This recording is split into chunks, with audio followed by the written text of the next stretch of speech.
So, how much of the meta does Battles of Legend Terminal Revenge actually change the meta? Welcome to Meta Impact.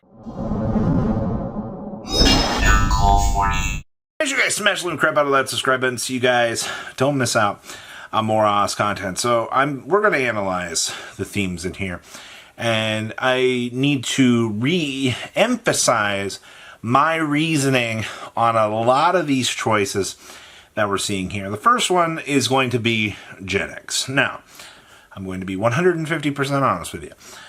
If we still had Baron running around, I think Gen X would be an extremely fun deck. There would be a lot of cool things that you could do with it because you're a Synchro Turbo deck. But the thing is, without Baron, you don't have that centerpiece to kind of make that M-board negate.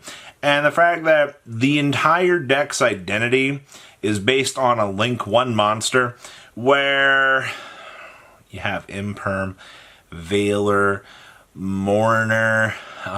You have so many hand traps that exist in this format. You know, your opponent sees one of 9 cards, your entire deck is shut off because you can't summon another controller. Alright, that Link 1 is everything. This deck, also not having Baron as the centerfold of its board, hey, if you can go through all this cool stuff, you can make some pretty cool synchro boards. But it's just that. It is a gimmick. It is the worst of the 4 dual terminal types. As much as I want to say, I love Gen X. I really do. It is such a cool idea for the floatability things. You might get away with a gimmick at a locals. I think you could possibly pull off a 3-1 on a Rogue Knight, and that's being absolutely brutally honest with you here. Alright, trust me, somebody's tested the deck. It's such a shame, honestly, because there's so many cool things you can do with the Undyne part of the deck, you know, kind of sweeping on through, and just, man. Yeah, Gen X is bad. Okay. What a time. Ice barriers. Now, my entire comment section has just been going, well, Robbie, I've noticed that you've been trash-talking ice barriers, and actually, I think that the deck is really good. You're wrong, by the way. So, I don't know where all of this ice barrier, I'm going to play Ice Barrier Runic is broken, you know, ice barriers are actually insane, people don't have any idea what the heck they're doing. Where's been the last 4 months? By the way, with this, where has been this?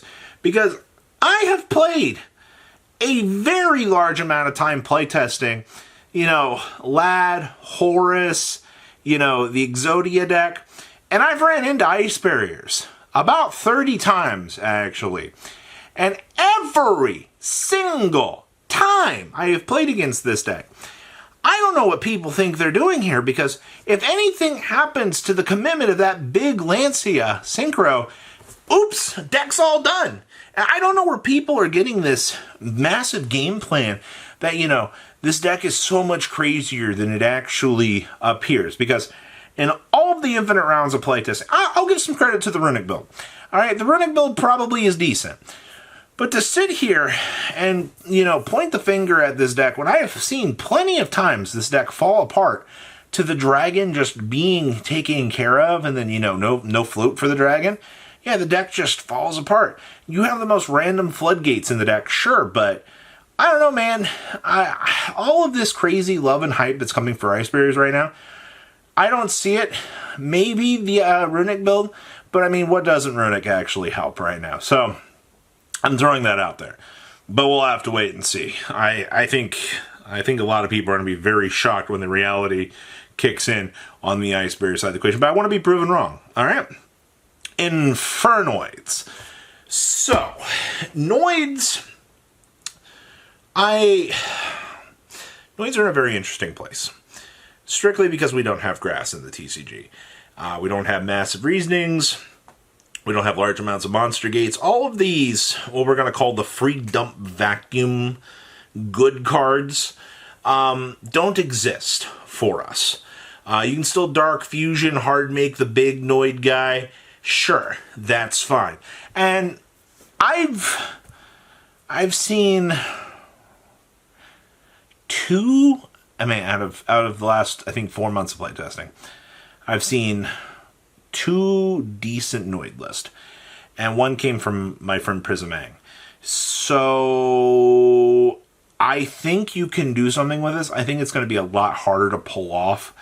Will the deck be a local buster deck? Yeah, personally, I think so. I think Noid has a good potential ceiling, but you have to have a lot of things go your way. Is it the second best deck of the themes? I think so. But this is going to be a wait and see what people can cook up. You definitely need the Sinful Spoils package for this deck. 150%. I would not even be making an attempt to look at this deck without having those cards as a choice. I'm just throwing that out there. As much as you want to think that, Noids might just be the best deck, I'm hearing more people shouting Ice Barriers over any of the themes in this set, and that's crazy to me to think about, because Noid has a decent potential ceiling here, but okay, the community knows what they want, I guess. Honestly, yeah, I want to see Noid succeed. I think there's a lot of cool interactions, especially with the Dark Fusion I mentioned, that you can do work with. Next up is Ritual Beast. So Ritual Beast, I'm still following with the OCG here. Ritual Beast was a very strong deck in the very early stages of this pack, and definitely it carried its weight across the board. Now, unfortunately, we're kind of getting dropped into Infinite Forbidden with this. While all the themes are decently good, I think that all of them are going to suffer equally and not get much of a chance to shine.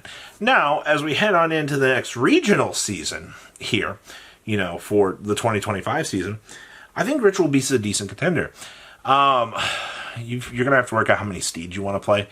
I've seen some builds are, 1 to 2 is like the biggest numbers. You've got to... Also, people aren't going to read your cards. This is one of the original reasons why Ritual Beast was a massive successful hit, was people just never really understood the interactions. And you were deemed, if you were a very strong Ritual Beast player, basically you had an unfair advantage.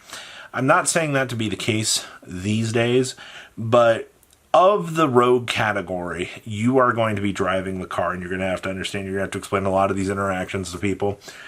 And I think you're going to have a bad time against a lot of hand traps that are kind of present here.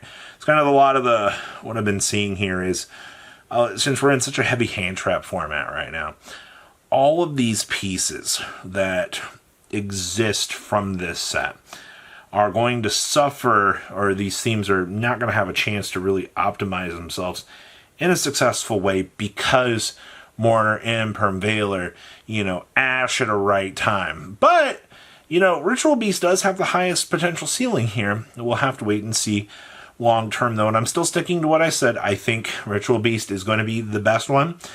I still put Iceberry at the third best, but once again, I challenge anybody to prove me wrong. And then, of course, Yubel? Do I really need to... I don't know why I have to keep iterating this.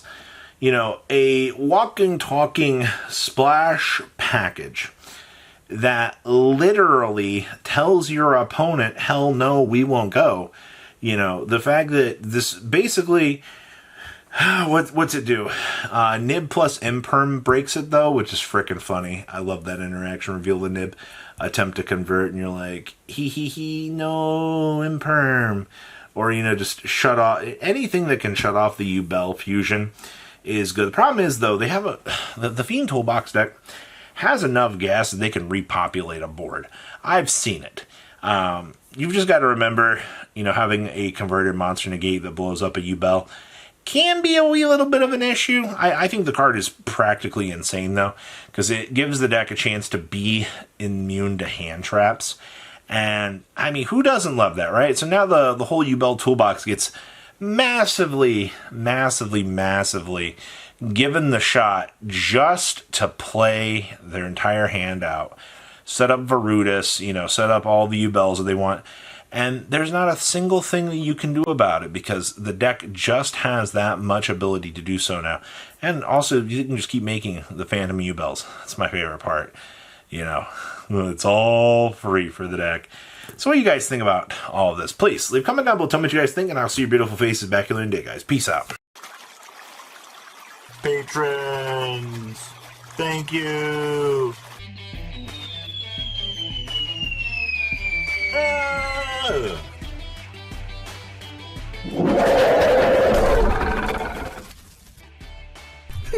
you so much for watching. Check out these other videos.